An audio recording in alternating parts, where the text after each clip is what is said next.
몰락하는 지도자에겐 원인이 있다, 그런 제목입니다. 자, 몰락하는 지도자에겐 원인이 있습니다. 그 원인이 뭘까요? 자, 몰락하는 지도자에게는 가는 길이 비슷한 점이 있습니다. 공통점이 있죠. 이 공통적인 원인이 뭘까? 하나님의 축복으로 역사상 가장 강력하고 번영했던 나라를 이룩한 솔로몬, 그는 참으로 이스라엘의 번영과 동시에 패망의 원인을 제공한 그런 한꺼번에 이런 번영과 패망을 준 아이러니컬한 리더였습니다. 오늘 41절부터 43절에 보면은 솔로몬이 결국은 40년 왕위를 지키고 나중에 이제 죽게 되는 이야기입니다. 자, 그토록 지혜롭고 똑똑하고 어렸을 때부터 율법과 하나님의 말씀을 솔로몬이 잘 배웠습니다. 솔로몬이 하나님의 제왕 철학을 몰랐을 리가 없죠. 그가 쓴 잠언에 보면 왕은 어떻게 해야 된다, 리더는 어떻게 살아야 된다, 이런 것들이 이미 기록되어 있습니다. 왜 몰락했을까? 또 이스라엘은 왜 망했을까? 지도자 한 사람의 중요성을 생각하게 하는 하나님의 귀한 말씀입니다. 자, 왜 몰락했는지 그 원인들을 한번 생각해 보도록 하겠습니다. 그 첫 번째가 뭐냐면 예배를 허무는 이방의 작은 여우 때문이다 하는 것입니다.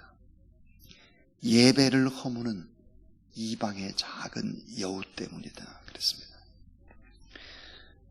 열왕기상 11장 1절, 솔로몬 왕이 바로의 딸 외에 이방의 많은 여인들을 사랑하였으니 곧 모압과 암몬과 에돔과 시돈과 헷 여인이라 그랬습니다.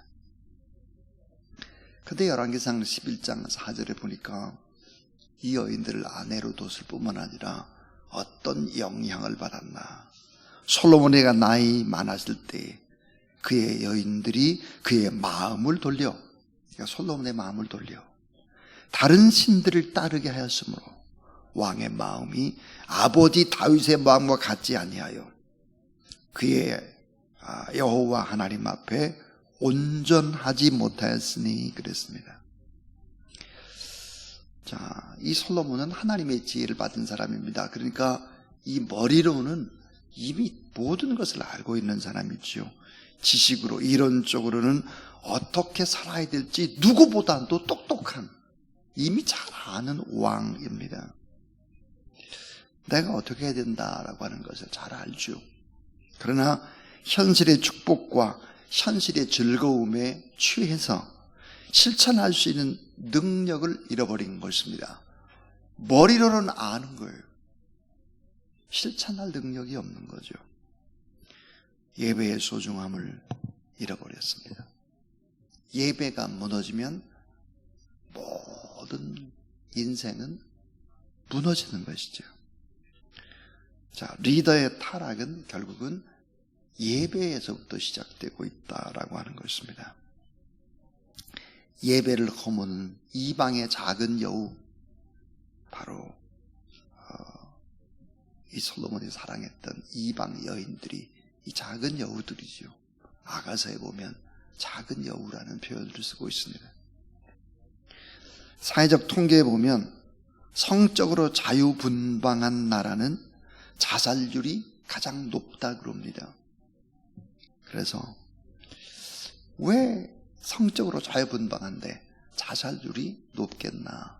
만족할 줄을 모른다라고 하는 것이죠. 그래서 스칸디나비아 반도, 유럽 쪽이죠. 스칸디나비아 반도가 오랫동안 이렇게 성적으로 개방되어 있었기 때문에 자살률이 높았죠. 지금은 자살률이 우리나라 높죠. 일본 높습니다. 자, 자유분방한 나라, 하나님의 통제를 받지 않는 나라, 이런 나라는 무너지게 되어 있습니다. 그래서 예배가 무너지면 인생이 무너진다라는 교훈을 우린 깊이 생각을 해야 합니다. 두 번째는 죄를 지적하고 경고하시는 하나님 앞에 회개하지 않았기 때문입니다. 자, 죄를 지적하고 경고하는 하나님 앞에 그때 회개를 해야 되는데 솔로몬은 애통하면서 눈물을 흘리면서 회개했다라는 기록이 없습니다. 열왕기상 11장 9절 여호와께서 두 번이나 나타나셔서 경고를 합니다.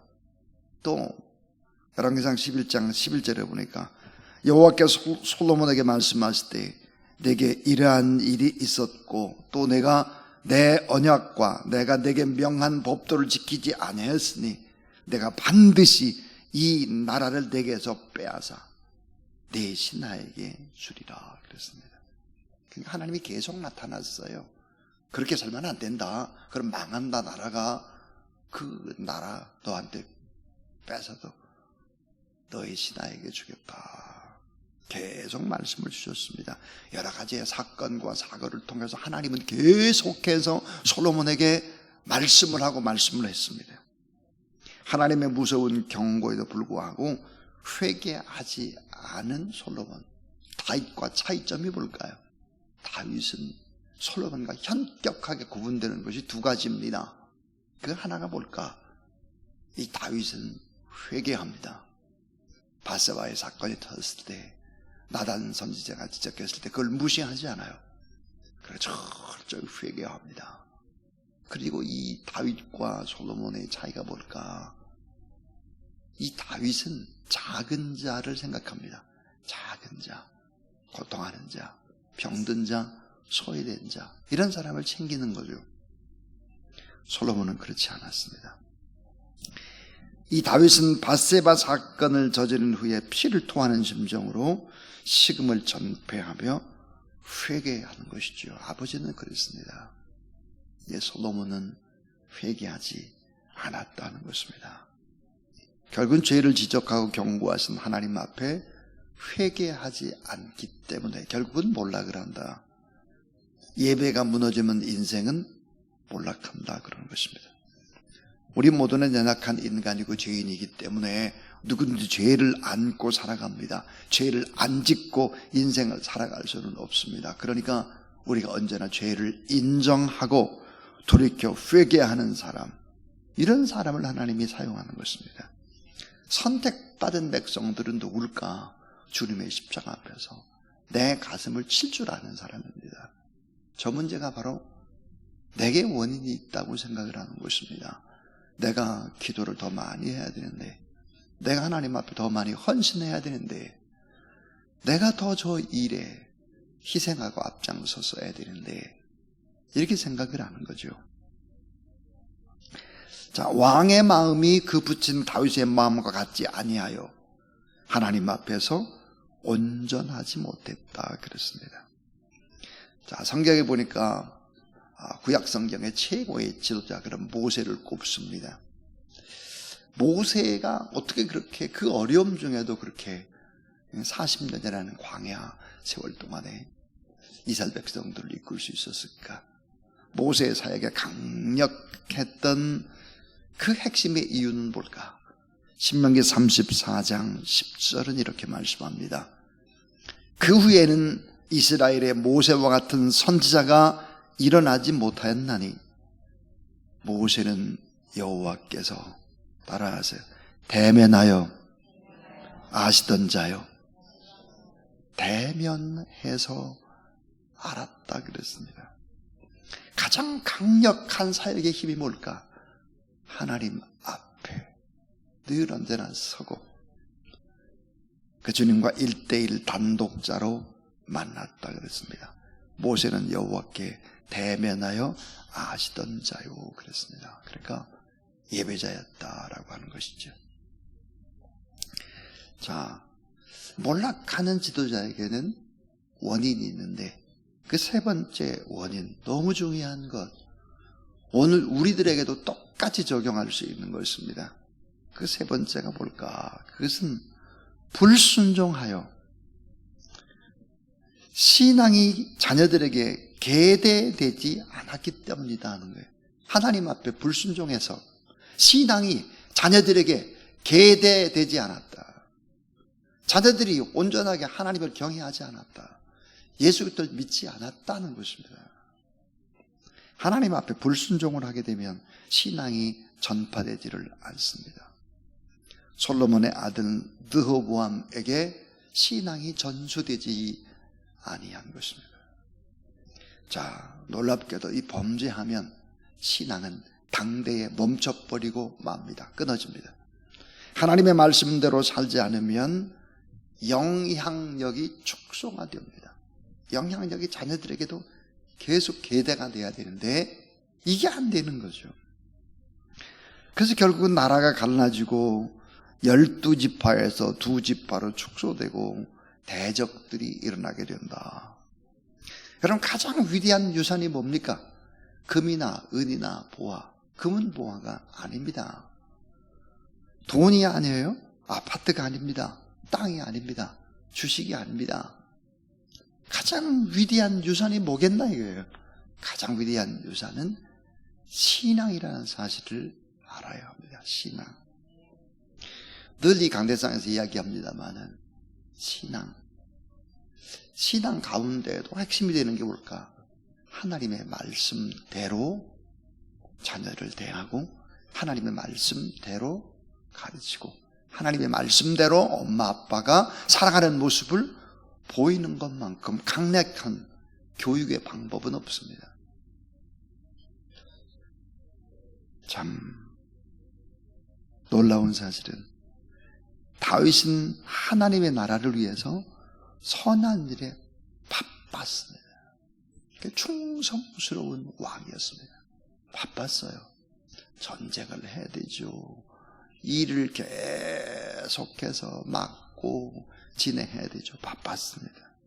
죄 지을 시간이 없었습니다.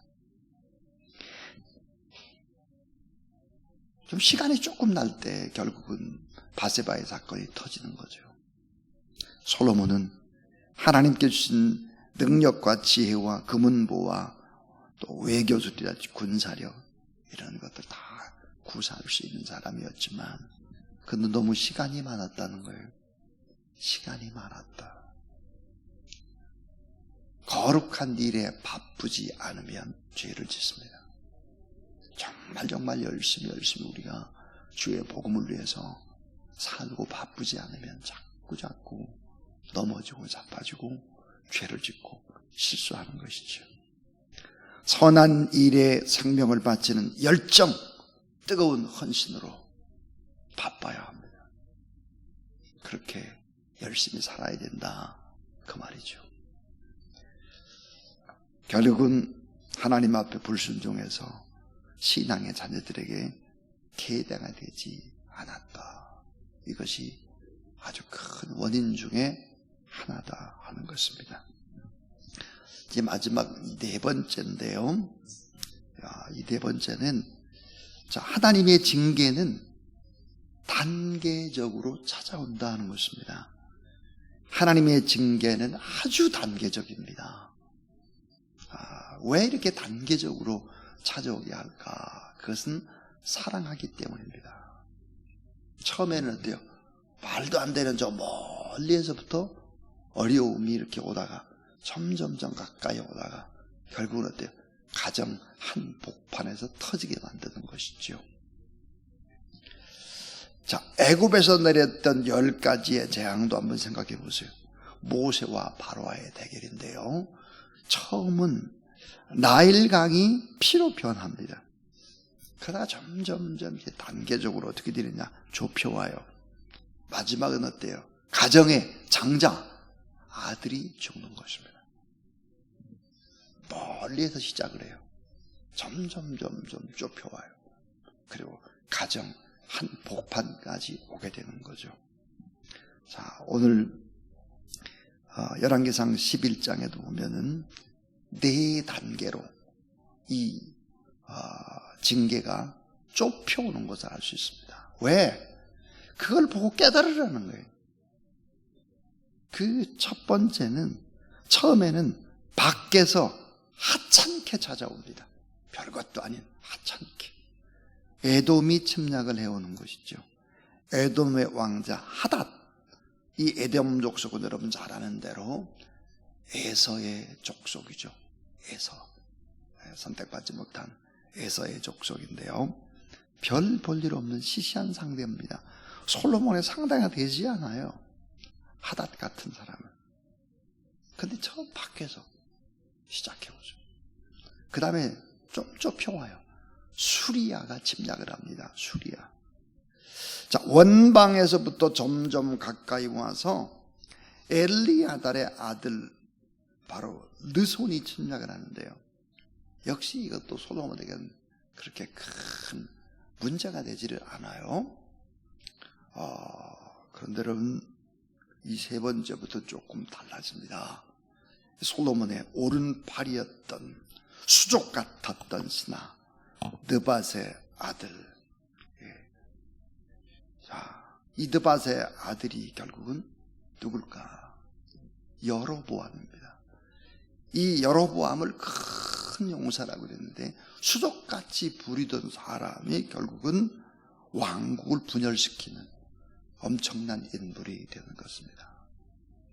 자, 북이스라엘 10지파를 떼가는 바로 여로보암이죠. 그 다음에 이제 여러분 마지막에 그 수단이 뭘까? 자기 아들이에요. 자기 아들. 르호보암입니다. 자, 이런 거 가지고도 끄떡하지 않으면 하나님이 또 쓰는 방법이 있죠. 그 방법이 뭘까요?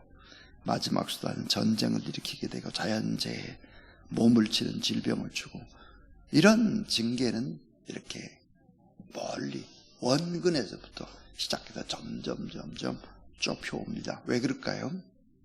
사랑하기 때문입니다. 빨리 깨달으면 이제 이런 징계들이 멈추는 거죠. 깨닫지 못하면 어때요? 한 가정의 복판으로 들어오기 시작을 하는 것입니다. 자, 오늘 저는 몰락하는 지도자에겐 원인이 있다 그랬습니다. 솔로몬이 죽습니다. 자, 이런 몰락하는 지도자에겐 원인이 있다 그랬는데 솔로몬만 지도자일까? 우리들도 지도자잖아요. 우리도 똑같이 적용될 수 있는 본문입니다. 예배를 허무는 이방의 작은 여우. 예배가 무너지면 인생이 무너진다. 이게 첫 번째 몰락의 원인입니다. 두 번째는 죄를 지적하고 경고하신 하나님 앞에 결국은 회개하지를 않습니다. 그리고 작은 자를 섬기지를 않아요. 그 다음에 하나님 앞에 불순종해서 신앙의 자녀들에게 계대가 되지 않는 것은 너무 큰 일이에요. 너무 큰 일. 그 다음에 하나님의 징계는 단계로 찾아온다. 한꺼번에 와르르 망하게 하지를 않는다는 거예요. 차근차근 멀리에서부터 사랑하기 때문입니다. 징계받는 우리의 자세는 어떻게 될까? 더욱 낮아져야 합니다. 문제의 근원을 파악해야 합니다. 문제의 근원. 그 문제의 근원이 바로 나 자신이다라고 하는 것을 알아야죠. 자, 문제 본인이 나 스스로라고 하는 걸 알지 못하고, 자, 하닷을 제거시켜라. 르손을 없애라. 여로보암을 죽여라. 이런 근본 해결의 방법이 아니라는 거죠. 누구에서 찾으라는 거예요? 나에게서 찾으라는 것입니다. 자, 하나님을 신뢰하고 회개하고 그렇게 할 때 뭐가 큰 축복이 올까? 미래 세대가 회복되고 일어나는 것입니다. 우리가 불신앙적인 삶의 모습들을 갖게 되면 결국은 자녀들이 하나님을 경외하지 않아요. 미래 세대가 닫혀버리고 만다 하는 것입니다. 그러므로 우리가 신앙생활 잘 한다라고 하는 것은 제가 자주 이야기합니다만은 우리 개인이 구원받고 가정이 구원받는 것을 떠나서 나라와 민족이 잘 되는 길이요, 그리고 우리의 후손이 믿음의 계대돼서 후손이 잘 된 방법이 다른 방법이 아니다. 우리가 예수 그리스도를 잘 믿는 방법 이외에는 다른 방법이 없다. 이것을 알고 하나님 앞에 더 아름답게 예배드리고 신앙생활하는 그런 여러분 되길 주의 이름으로 축원합니다. 421장입니다. 421장.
이제는 길이요 진리요 생명이 되시는 우리 구주 예수 그리스도의 무한하신 은혜와 우리 하나님의 놀라우신 사랑과 성령의 능력과 권능과 내주 충만 기름 부음의 거룩한 역사하심이 오늘도 하나님 앞에 온전한 예배자로 작은 문제 앞에서도 내 가슴을 칠 줄 알고 우리의 아들들과 딸들이 믿음이 잘 계대되도록 말씀대로 인생을 살아내기를 원하는 귀한 하나님의 사람들 머리 위에, 가정 위에, 후손 위에, 나라와 민족 위에 이제로부터 영원토록 함께 하옵시기를 간절히 축원하옵나이다. 아멘.